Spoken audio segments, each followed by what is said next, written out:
Olá!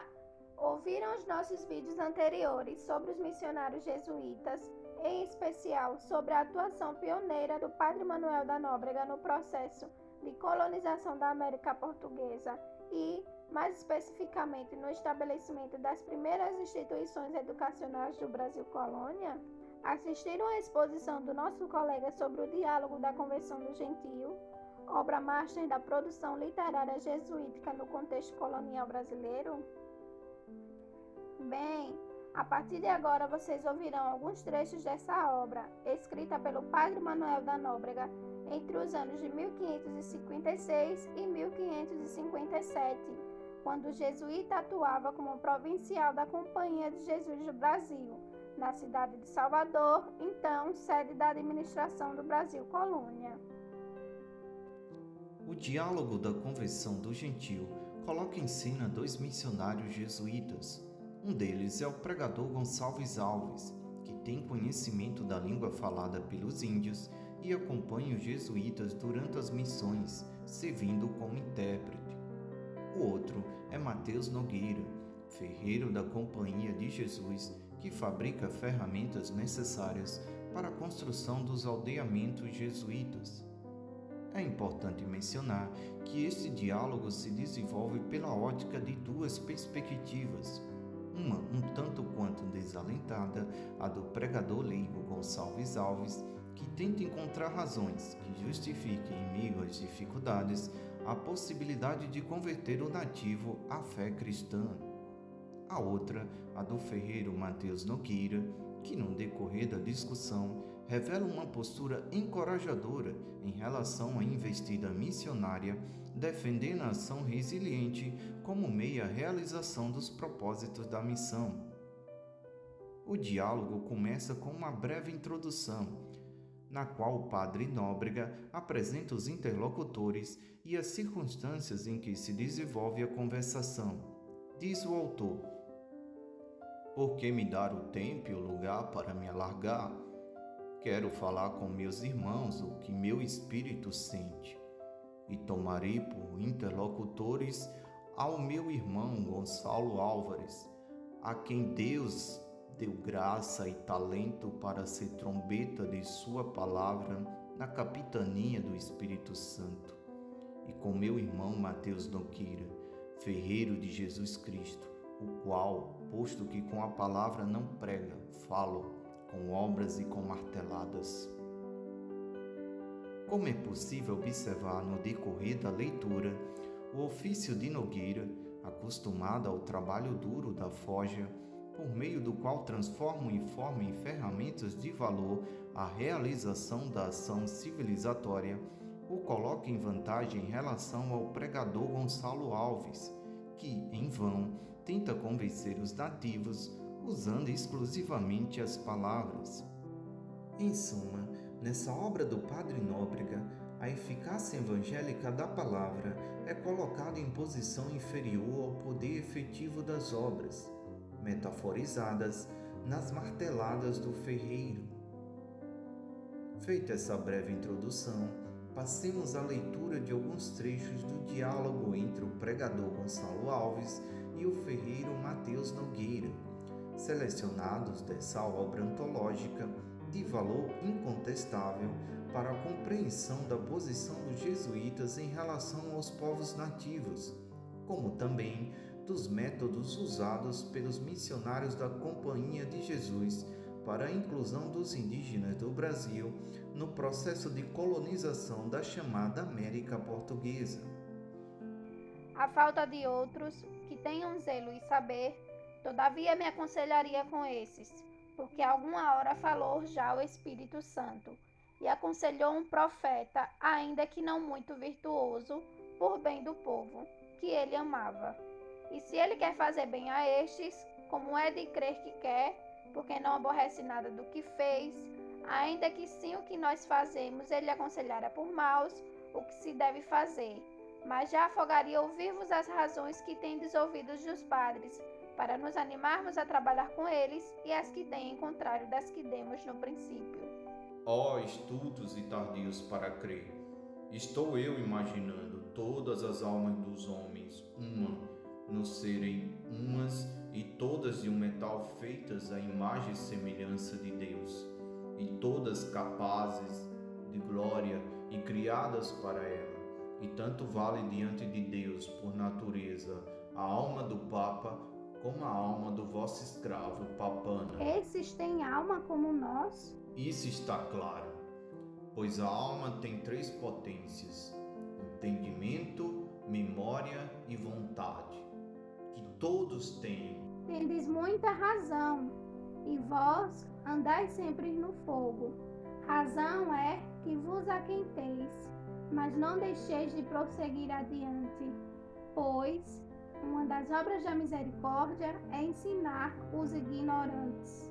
Pois estai atento, depois que nosso pai Adão pecou, foi tornado semelhante à besta, de maneira que todos, assim portugueses, como castelhanos, como tamoios, como aimorés, ficamos semelhante a bestas, por natureza corrupta, e nisto todos somos iguais.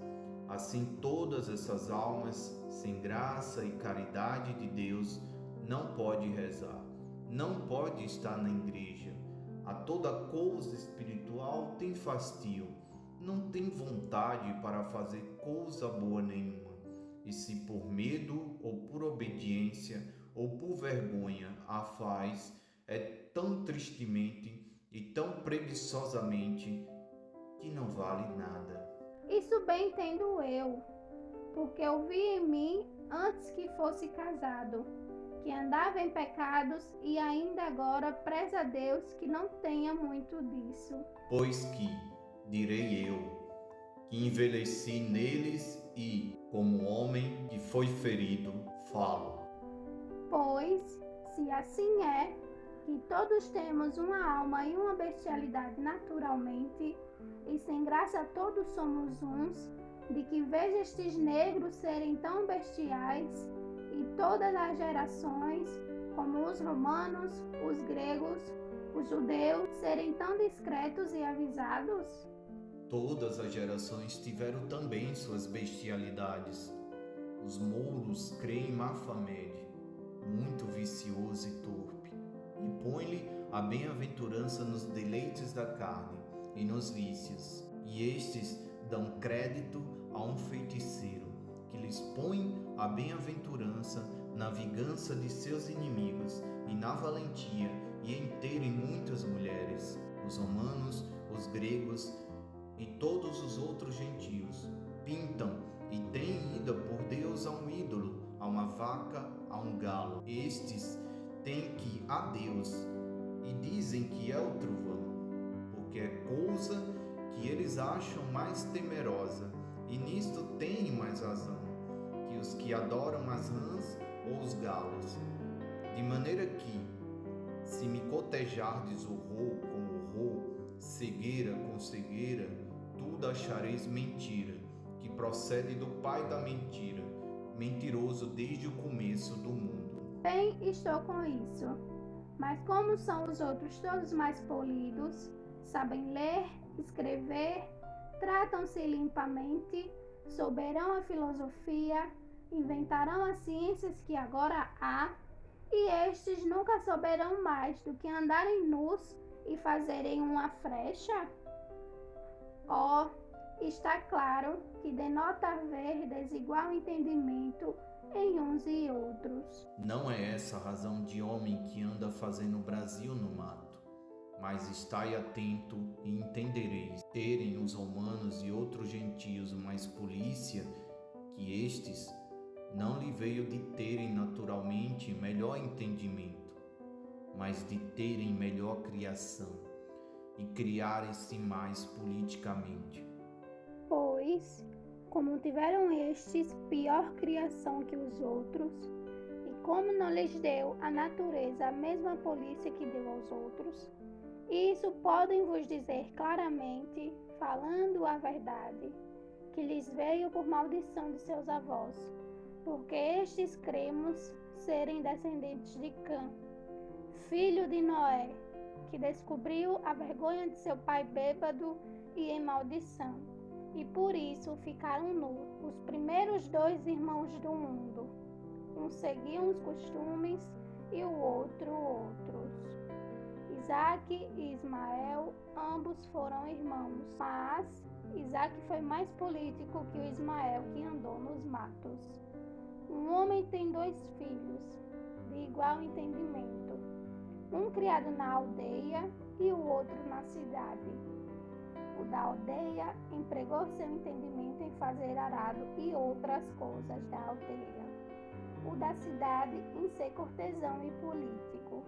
Certo está que, ainda que tenham diversa criação, ambos têm entendimento natural exercitado, segundo sua criação.